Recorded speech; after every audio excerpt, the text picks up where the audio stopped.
अभिजितने 3 दिवसांसाठी रजा घेतली होती. शनिवार रविवारला जोडून बऱ्याच दिवसांत त्याला गावी जायला मिळाले नव्हते.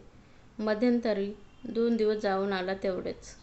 स्पोर्टच्या प्रॅक्टिसमुळे आणि त्यानंतर नाटकाच्या प्रॅक्टिसमुळे सुट्टी असूनही तो जाऊ शकला नव्हता. सरस्वतीबाईच्या, अभिजितच्या आईच्या प्रत्येक पत्रात असायचे, खूप दिवसात आला नाहीस, लवकर ये, एका दिवसासाठी तरी येऊन जा. आईचीच माया ती.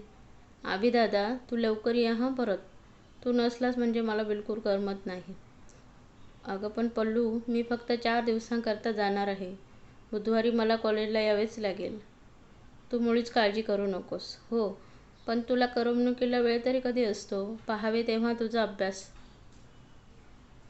अरे करायलाच पाहिजे अभ्यास. बाबांची इच्छा मला पूर्ण करायची आहे.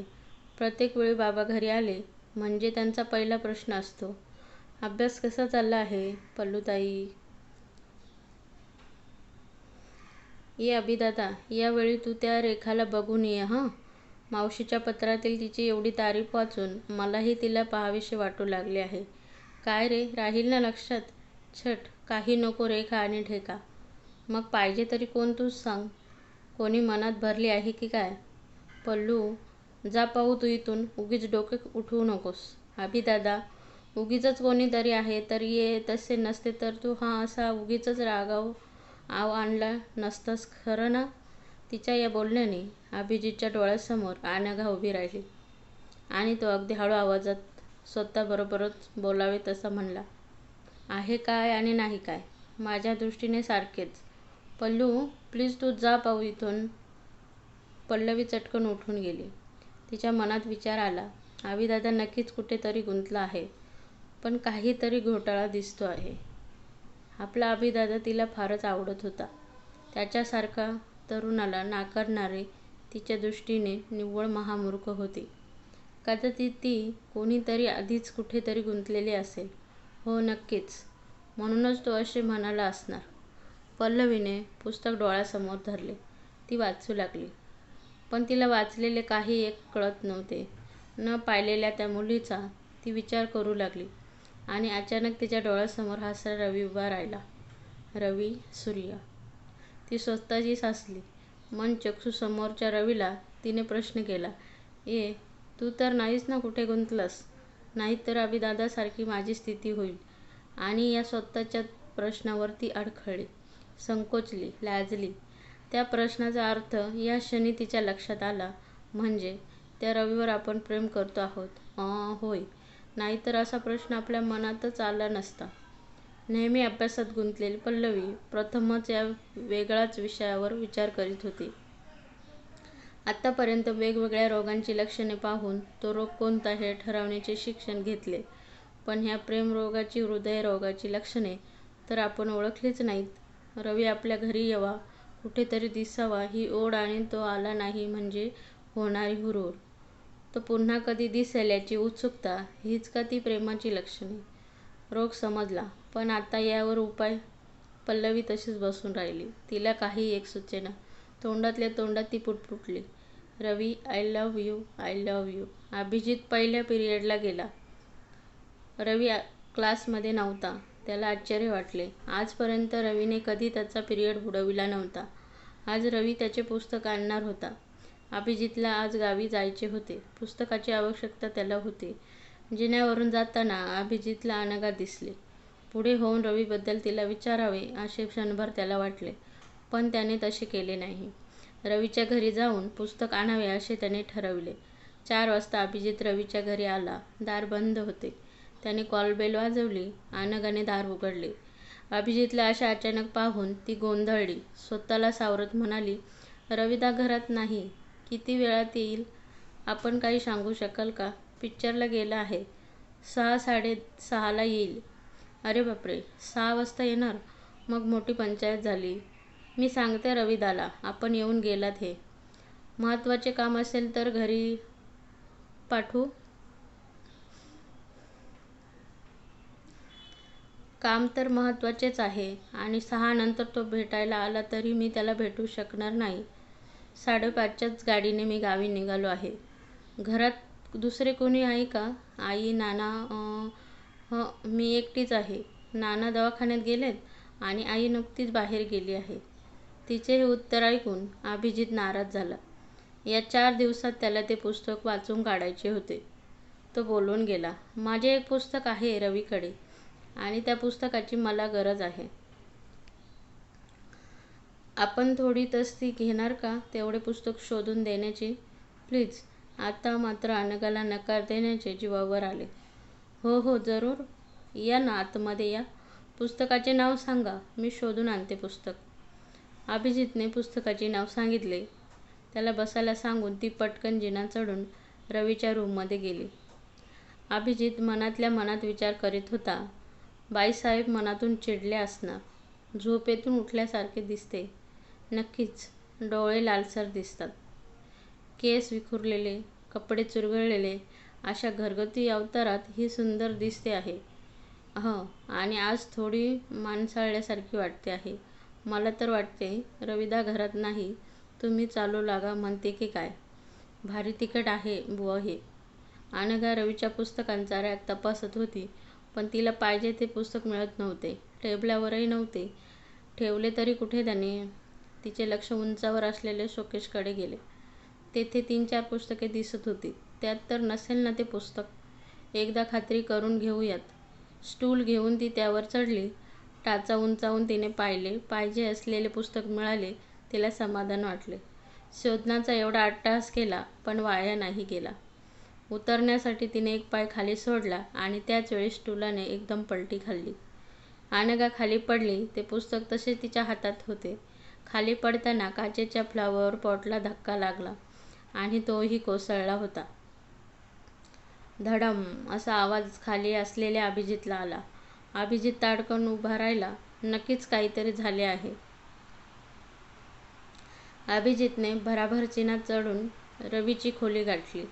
पाहतो तर स्टूल लवणलेले, काचांचे तुकडे आणि त्यामध्ये बसण्याचा प्रयत्न करीत असलेली अनघा.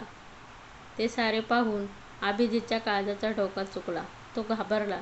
चटकन पुढे झाला. अनघाला उठून बसण्यास मदत करीत तो बोलू गेला, अनु फार लागले तर नाही ना तुला? अरे बापरे, मनगटाला काच लागलेली दिसते आहे. तिला सावरीत तो म्हणाला, इथे या खुर्चीवर बसता येईल का? अनघा उठली. तिच्या डाव्या पायातून झरकण कळ आली. आई ग. वेदनेने ती पुन्हा विव्हळली. काय झालं? पाय दुखलाय? होय, हा डावा पाय फार दुखतो आहे. अभिजितच्या मदतीने ती खुर्चीवर बसली. मनगटातून थोडेसे रक्त येतच होते. अभिजितने तिचे मनगट हातात घेऊन पाहिले. काच हात असेल असे त्याला वाटले नाही. चटकन त्याने त्याचा खास आवडता लकी रुमाल बाहेर काढला. त्याने तिचे मनगट बांधले. खाली जाऊन त्याने पाण्याचा ग्लास आणला. तोपर्यंत अनघा थोडी सावरली होती. त्याची धावपळ पाहून त्याही स्थितीत तिला हसू आले. घे पाणी घे, बरे वाटेल. त्याने ग्लास अनघाच्या ओठांना लावला. अनघा संकोचली. चटकन ग्लास आपल्या हातात घेतला. तुमचे ते पुस्तक तिकडे टेबलाखाली गेले आहे, तेवढं घ्या. अभिजित मनातून नर्वस झाला. आपल्यामुळे तिला दुखापत झाली. पुस्तक उचलून घेत तो म्हणाला, सॉरी, माझ्यामुळे तुम्हाला त्रास झाला. पण तुमचे पुस्तक तर मिळाले ना? थोडेसे हसून अनघा म्हणाली. होय, थँक्यू व्हेरी मच. वास्तविक अनघाला त्याचा खूप राग यायला पाहिजे होता, पण तसे झाले नव्हते. अभिजित विचार करीत होता, ही तडतडणारी फटाकडी हे एवढे होऊनही शांत कसे? आता ती तडकण्यापूर्वी इथून निघून जाणे योग्य. रवीला सांगा मी पुस्तक घेऊन गेलो आणि बुधवारी कॉलेजला येणार आहे. जाताना क्षणभर त्याने तिच्या मनगटावर बांधलेला आपला आवडता रुमाल पाहिला आणि तो निघून गेला. अनघा सावकाश उठली. डावा पाय सांभाळत ती जिना उतरली. पाय दुखू लागला. ती तिच्या खोलीत गेली. कॉटवर झोपली. तिच्या डोळ्यासमोर नुकताच घडलेला प्रसंग उभा राहिला. छे, किती वेंधळेपणा झाला आपला. चक्क खाली आपटी खाल्ली. आपल्या या बावटपणाला काय म्हणाला असेल तो? ती दचकली. आता शांतपणे सर्व आठवताना त्याचे ते वाक्य आठवले आणि तेच ते वाक्य तिच्या कानावर आदळू लागले. अनु, फार लागले नाही ना तुला? तो चक्क अनु म्हणाला. अगदी एकेरीत. आपलीच ऐकण्याची काही गफलत तर झाली नसेल ना? छे, तो तेच वाक्य म्हणाला. अनु अनु, फार लागले तर नाही ना तुला? दारावरची बेल वाजली. अनघाची विचार शृंखला तुटली. सावकाश जाऊन तिने दार उघडले. रवी घरात आला. अनु, अगं पिक्चर सुरू झाल्यानंतर लक्षात आले देशमुख सरांचे पुस्तक द्यायचे राहिले. अगदी घाईने आलो बघ. आता प्रथम सरांचे घर गाठतो. त्याचे लक्ष अनुच्या चालण्याकडे गेले. ये अनु, अगं अशी लंगडी का घालायला लागलीस? अरे त्या पुस्तकामुळेच बाबा. आई ग, ती विवळली. तिच्याजवळ कोचवर बसत तो म्हणाला. अनु, अगं कळेल असे सांग ना, त्या पुस्तकाचा आणि तुझ्या पायाचा काय संबंध? आणि हे काय? सरांचा आवडता रुमाल तो तुझ्या मनगटावर? रवी आश्चर्याने म्हणाला. अरे मला बोलू तर दे रविदा. तुझे ते सर आले होते. पुस्तक पाहिजे होते त्यांना. 4 दिवस गावी जाणार आहे ना. म्हणाले प्लीज तेवढे देता का? मी काय म्हणणार? का रे रविदा, ते पुस्तक एवढ्या उंचीवर ठेवायचे काही नडले होते का? असा राग आला तुझा? रागाचे नंतर सांग अनु. तो तर तुला नेहमीच येत असतो. पुढे काय झाले ते सांग प्रथम. काय होणार? स्टूल घेऊन पुस्तक काढले. उतरायला गेले तर धडामधूम स्टूल पडले. मी पडले. फ्लॉवरपॉट फुटला. डावा पाय दुखवला. मनगटाला काच लागली. फिनिश. असं. आता आले लक्षात. त्यापुढेच मी सांगतो. आमचे सर घाबरले असणार. तुझ्या मदतीला धावले असणार. अनु, अगं हा रुमाल सरांचा खूप आवडता आहे. का ते मात्र माहीत नाही. अगं एकदा मी सरांच्या घरी गेलो होतो. सर एकदम हैराण दिसले. त्यांची शोधाशोध सुरू होती. मला सुद्धा मदतीला घेतले रुमाल शोधण्यासाठी. प्रत्येक ठिकाणी ते शोधत होते. म्हणत होते तो रुमाल सापडल्याशिवाय मला चैन पडणार नाही. एवढे त्या रुमालात काय आहे सर? तसंच दुसरं मिळेल ना? नाही रवी, तसेच आणि त्यापेक्षा सुंदरही खूप मिळतील. पण मला नकोत. मला तोच रुमाल पाहिजे. तो लकी आहे. तेवढ्यात तेथे पल्लवी आली. पल्लू, माझा रुमाल कुठे ठेवलास का तू? मी नाही रे बाबा, मी मुळीच ठेवला नाही. पल्लू, तुला काय पाहिजे ते सांग, पण आता माझा अंत पाहू नकोस. प्लीज रुमाल दे. थँक्स अभिदादा, लवकर रुळावर आलास. पाहिजे ते देणार कबूल केले आहेस ना? मला की नाही HMTचे घड्याळ पाहिजे. या जुन्या डबीचा कंटाळा आला आहे. आणि तिनं पिलो कव्हरमध्ये व्यवस्थित घडी घालून ठेवलेला त्याचा रुमाल काढून दिला. अगं 4 रुपयांच्या रुमालासाठी 400 रुपये देऊ केले त्यांनी. असा त्यांचा हा एवढा आवडता रुमाल चक्क त्यांनी तुझ्या रक्ताळलेल्या मनगटावर बांधून खराब केला. मला फार आश्चर्य वाटले आहे.